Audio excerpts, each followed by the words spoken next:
When the Constitution was adopted in 1950, it laid out the rules of India's democracy. But as political scientists later observed, the real story began after that. The written constitution gave India its structure, but the lived experience of politics gave it soul, contradictions, and rhythm. Rajni Kothari, one of India's most influential thinkers, called this the study of the political process. In his seminal work, Politics in India, he argued that India's democracy cannot be understood through institutions alone. You have to look at the patterns of power that emerge between the state and society.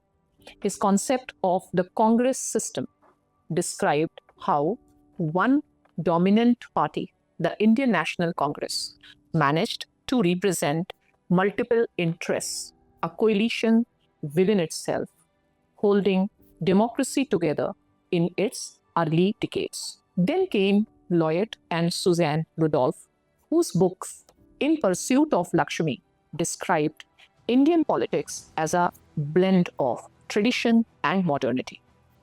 They introduced the idea of political bargaining, where caste, religion, and local identities enter the democratic process, not as obstacles, but as means through which people negotiate power. For them, India's democracy survived not despite its diversity, but because of it.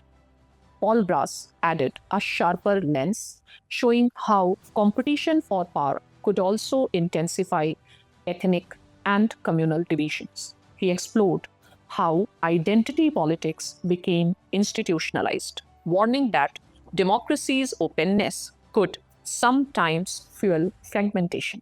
Myron Wiener, on the other hand, focused on political participation.